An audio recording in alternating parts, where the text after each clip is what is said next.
નમસ્કાર વિદ્યાર્થી મિત્રો, અશ્વમેઘ વિદ્યાલય કિલ્લા પારડી. હું સેજલ ઠાકોર. આજે આપણે જોઈશું ધોરણ 6 ગુજરાતી મીડિયમ માટે વિષય છે સંસ્કૃત.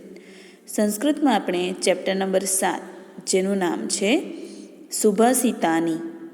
એનો ગુજરાતી અર્થ થાય છે સુભાષિતો. આપણે શીખવાના છીએ. સુભાષિતાનીનો ગુજરાતી અર્થ થાય છે સુભાષિતો. સુભાષિતને ધરતી પરનું રત્ન કહેવામાં આવ્યું છે, કારણ કે નાનકડું એવું સુભાષિત વિચારોની ખાણ હોય છે. તે જીવનમાં પરિવર્તન લાવવાની ક્ષમતા ધરાવે છે. અહીં આપેલા સુભાષિતો કેટલા છે? 5 સુભાષિતો આપવામાં આવ્યા છે. પહેલા સુભાષિતમાં છે દાન, સત્ય અને જ્ઞાન ક્રમશઃ હાથ, કંઠ અને કાનના સાચા આભૂષણો છે. બીજા સુભાષિતમાં મિત્રો શું આપ્યું છે? તો કાગડા અને કોયલના ઉદાહરણ દ્વારા દુર્જન અને સજ્જનનો ભેદ દર્શાવ્યો છે. ત્રીજા સુભાષિતમાં મન, વચન અને કર્મમાં સત્પુરુષો એકરૂપ હોય છે. ચોથા સુભાષિતમાં માતા પિતા તીર્થરૂપ છે. અને પાંચમા સુભાષિતમાં આપ્યું છે વિદ્યાની ઈચ્છા રાખનારે સુખનો અને સુખની ઈચ્છા રાખનારે વિદ્યાનો ત્યાગ કરવો જોઈએ. મિત્રો, હવે આપણે જોઈશું સુભાષિત નંબર 1. આ સુભાષિતમાં તમારે સુભાષિતનું અનુવાદ પણ પરીક્ષામાં પૂછાશે અને સુભાષિતમાં શ્લોક પૂર્ણ કરો પણ પૂછાશે. એટલે શ્લોક પૂર્ણ કરો પણ તૈયાર કરવાના રહેશે અને શ્લોકનું અનુવાદ પણ તૈયાર કરવાનું રહેશે. પહેલો શ્લોક છે હસ્તસ્ય ભૂષણમ દાનમ સત્યમ કંઠસ્ય ભૂષણમ શ્રોત્રસ્ય ભૂષણમ શાસ્ત્રમ ભૂષણેહ કિમ પ્રયોજનમ. હવે આપણે એનો ગુજરાતી અર્થ સમજીએ. હસ્તસ્ય ભૂષણમ દાનમ. હસ્તસ્ય એટલે હાથ. હસ્તસ્ય સ્ય એટલે નું, હાથનું. ભૂષણમ એટલે ઘરેણું, આભૂષણ.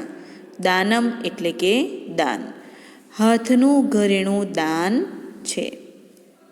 હસ્તસ્ય ભૂષણમ દાનમ. હાથનું ઘરેણું દાન છે. સત્યમ કંઠસ્ય ભૂષણમ. સત્યમ એટલે કે સત્ય અને કંઠસ્ય એટલે કે ગળાનું. ગળાનું ઘરેણું સત્ય છે. શ્રોત્રસ્ય ભૂષણમ શાસ્ત્રમ. શ્રોત્રસ્ય એટલે કાનનું અને શાસ્ત્રમ એટલે જ્ઞાન. કાનનું ઘરેણું જ્ઞાન છે. ભૂષણેહ કિમ પ્રયોજનમ. ઘરેણાઓની સી જરૂર છે. કિમ એટલે કે સી પ્રશ્નસૂચક શબ્દ છે અને પ્રયોજનમ એટલે જરૂર. આભૂષણની, ઘરેણાની સી જરૂર છે. હવે હું આખા શ્લોકનું ગુજરાતી બોલી જાઉં છું. હાથનું ઘરેણું દાન છે. ગળાનું ઘરેણું સત્ય છે. કાનનું ઘરેણું જ્ઞાન છે. તો પછી બીજા ઘરેણાની સી જરૂર છે. એટલે આપણી પાસે દાન કરવા માટે હાથ આપ્યા છે, સત્ય બોલવા માટે ગળું આપ્યું છે અને જ્ઞાન સાંભળવા માટે એટલે કે સારી બાબતો સાંભળવા માટે કાન આપ્યા છે. તો પછી બીજા ઘરેણાની સી જરૂર છે.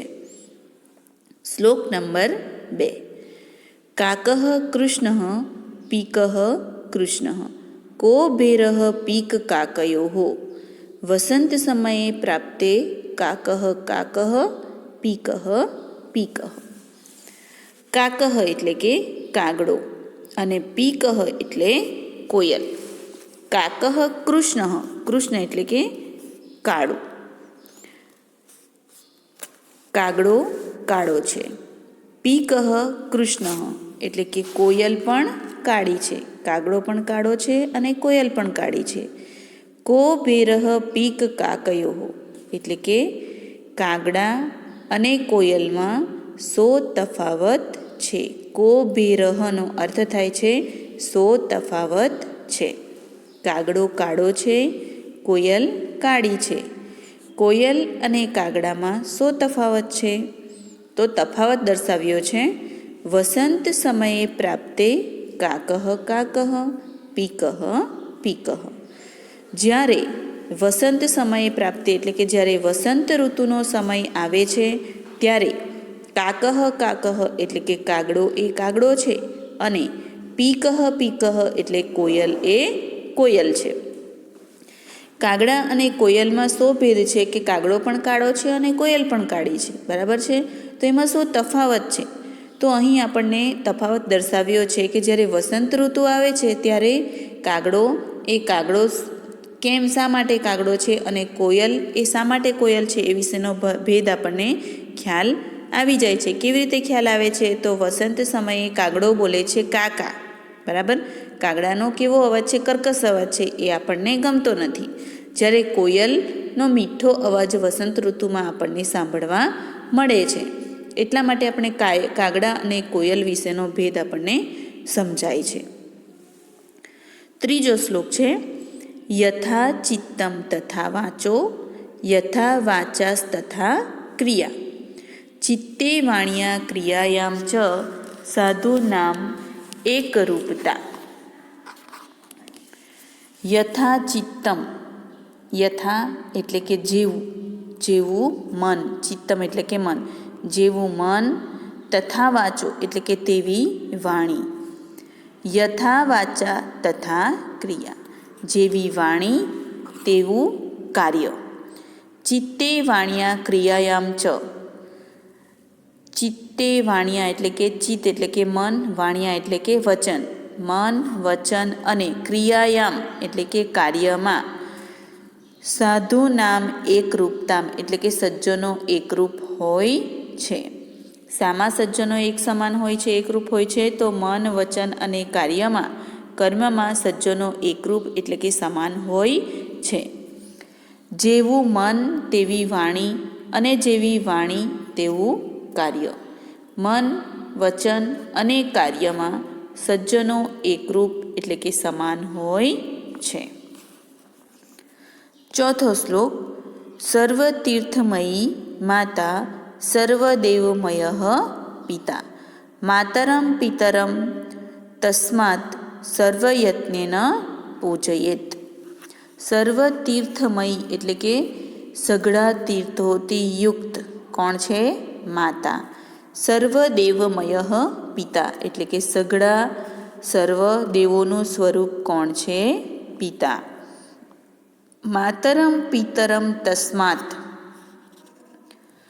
તેથી માતા પિતા પ્રત્યે સર્વયત્નેન પૂજયેત એટલે કે પૂજ્યભાવ રાખવો જોઈએ, સર્વ પ્રકારે પૂજ્યભાવ રાખવો જોઈએ.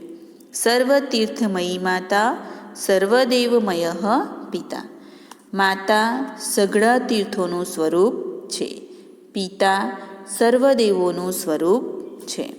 માતરમ પિતરમ તસ્માત સર્વયત્નેન પૂજયેત, તેથી સર્વ પ્રકારે પૂરા પ્રયત્નથી માતા પિતા પ્રત્યે પૂજ્ય ભાવ રાખવો જોઈએ. પાંચમો શ્લોક છે સુખાર્થી ચેત ત્યજેત વિદ્યા વિદ્યાર્થી ચ એત ત્યજેત સુખમ. સુખાર્થિનઃ કુતો વિદ્યા કુતો વિદ્યાર્થિનઃ સુખમ. સુખાર્થી એટલે કે સુખની ઈચ્છા વાળો. ચેત એટલે કે જો, સુખની ઈચ્છા રાખનારે, ત્યજેત વિદ્યા એટલે કે સુખની ઈચ્છા રાખનારે વિદ્યાનો ત્યાગ કરવો જોઈએ. વિદ્યાર્થી ચ એત ત્યજેત સુખમ. વિદ્યાની ઈચ્છા રાખનારે સુખનો ત્યાગ કરવો જોઈએ. ત્યજેત સુખમ એટલે કે સુખનો ત્યાગ કરવો જોઈએ.